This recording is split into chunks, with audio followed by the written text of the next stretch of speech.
Josué 3 e 4. A passagem do Jordão. Levantou-se, pois, Josué de madrugada, e tendo ele todos os filhos de Israel partido de Sitim, vieram até ao Jordão e pousaram ali antes que passassem. Sucedeu ao fim de 3 dias, que os oficiais passaram pelo meio do arraial e ordenaram ao povo, dizendo: quando virdes a arca da aliança do Senhor vosso Deus, e que os levitas sacerdotes a levam, partireis vós também do vosso lugar e a seguireis. Contudo, haja distância de cerca de 2000 côvados entre vós e ela. Não vos chegueis a ela, para que conheçais o caminho pelo qual haveis de ir, visto que por tal caminho, nunca passastes antes. Disse Josué ao povo: santificai-vos, porque amanhã o Senhor fará maravilhas no meio de vós. E também falou aos sacerdotes, dizendo: levantai a arca da aliança e passai-a diante do povo. Levantaram, pois, a arca da aliança e foram andando adiante do povo. Então disse o Senhor a Josué: hoje, começarei a engrandecer-te perante os olhos de todo Israel, para que saibam que como fui com Moisés, assim serei contigo. Tu, pois, ordenarás aos sacerdotes que levam a arca da aliança, dizendo: ao chegardes à borda das águas do Jordão, parareis aí. Então disse Josué aos filhos de Israel: chegai-vos para cá e ouvi as palavras do Senhor vosso Deus.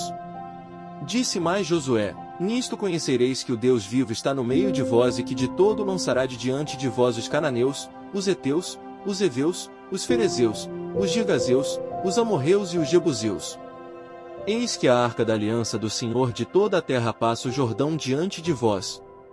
Tomai, pois, agora 12 homens das tribos de Israel, um de cada tribo, porque há de acontecer que assim que as plantas dos pés dos sacerdotes que levam a arca do Senhor, o Senhor de toda a terra, pousem nas águas do Jordão, serão elas cortadas, a saber, as que vêm de cima, e se amontoarão. Tendo partido o povo das suas tendas, para passar o Jordão, levando os sacerdotes a arca da aliança diante do povo, e quando os que levavam a arca chegaram até ao Jordão, e os seus pés se molharam na borda das águas, porque o Jordão transbordava sobre todas as suas ribanceiras, todos os dias da cega, pararam-se as águas que vinham de cima, levantaram-se num montão, muito longe da cidade de Adã, que fica ao lado de Sartã, e as que desciam ao mar da Arabá, que é o mar salgado, foram de todo cortadas. Então passou o povo defronte de Jericó. Porém os sacerdotes que levavam a arca da aliança do Senhor pararam firmes no meio do Jordão, e todo Israel passou a pé enxuto, atravessando o Jordão. As 12 pedras tiradas do meio do Jordão. Tendo, pois, todo o povo passado o Jordão, falou o Senhor a Josué, dizendo: tomai do povo 12 homens, um de cada tribo, e ordenai-lhes, dizendo: daqui do meio do Jordão, do lugar onde parados, pousaram os sacerdotes os pés, tomai 12 pedras, e levai-as convosco e depositai-as no alojamento em que haveis de passar esta noite.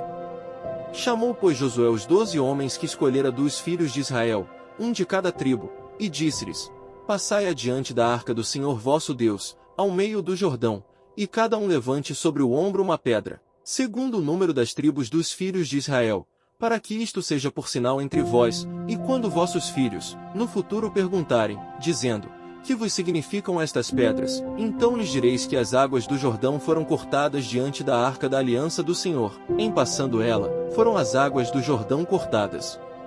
Estas pedras serão para sempre, por memorial aos filhos de Israel.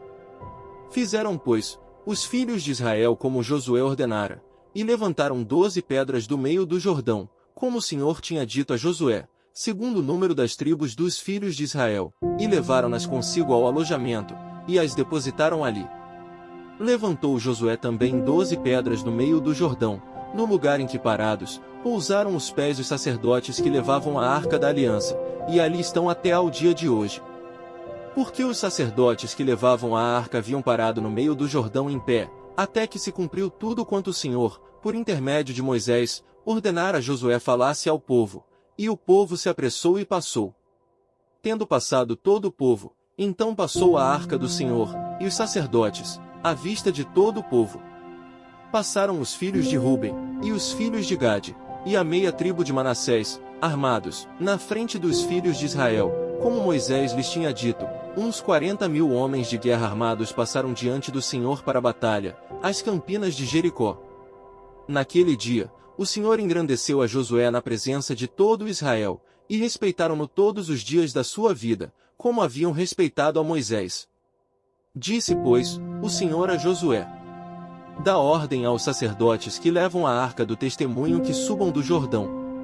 Então ordenou Josué aos sacerdotes, dizendo: subi do Jordão. Ao subirem do meio do Jordão os sacerdotes que levavam a arca da aliança do Senhor, e assim que as plantas dos seus pés se puseram na terra seca, as águas do Jordão se tornaram ao seu lugar e corriam como dantes, sobre todas as suas ribanceiras.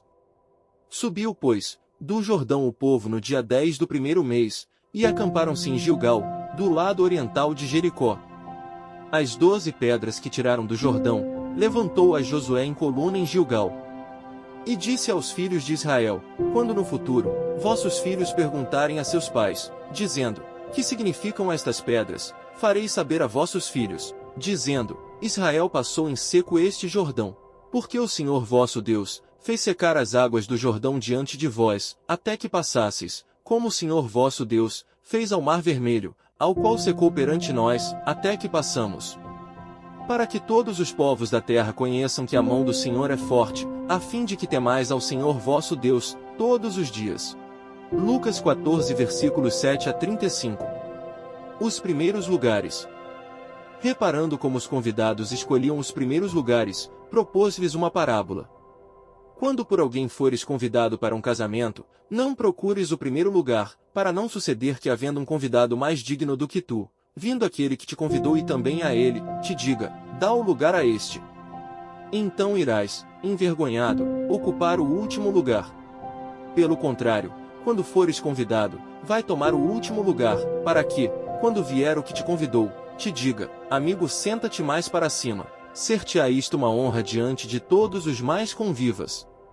Pois todo o que se exalta será humilhado, e o que se humilha será exaltado.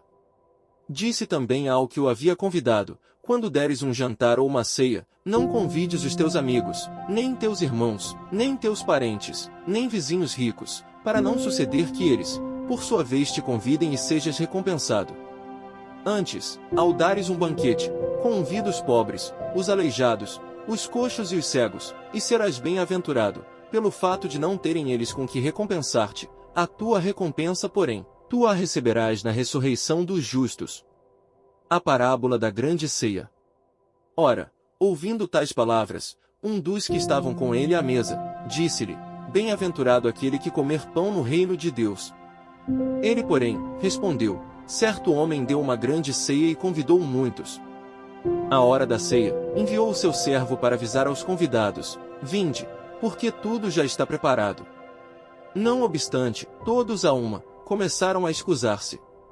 Disse o primeiro: comprei um campo e preciso ir vê-lo, rogo-te que me tenhas por escusado. Outro disse: comprei 5 juntas de bois e vou experimentá-las, rogo-te que me tenhas por escusado. E outro disse: casei-me por isso, não posso ir. Voltando o servo, tudo contou ao seu senhor. Então irado, o dono da casa disse ao seu servo: sai depressa para as ruas e becos da cidade e traze para aqui os pobres, os aleijados, os cegos e os coxos. Depois, lhe disse o servo: Senhor, feito está como mandaste e ainda há lugar.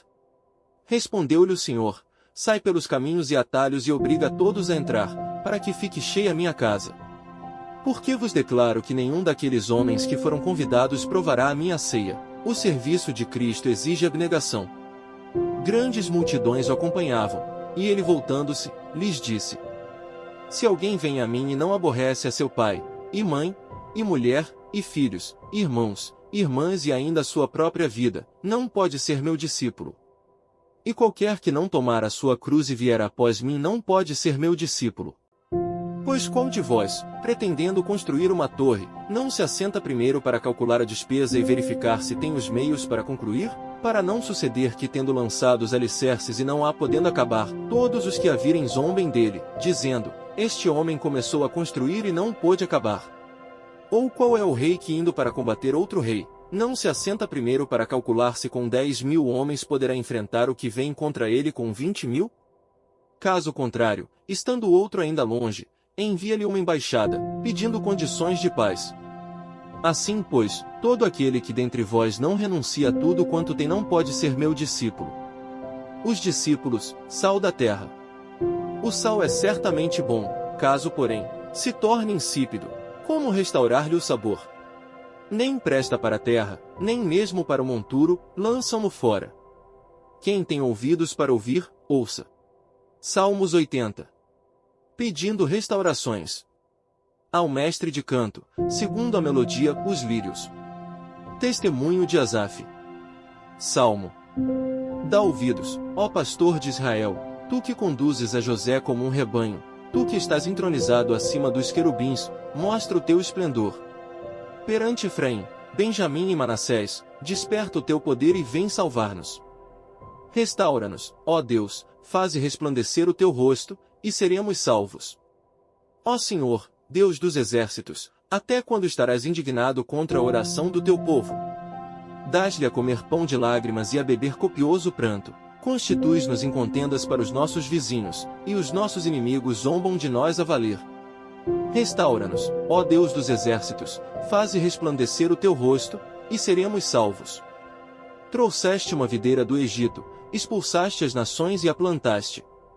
Dispuseste-lhe o terreno, ela deitou profundas raízes e encheu a terra.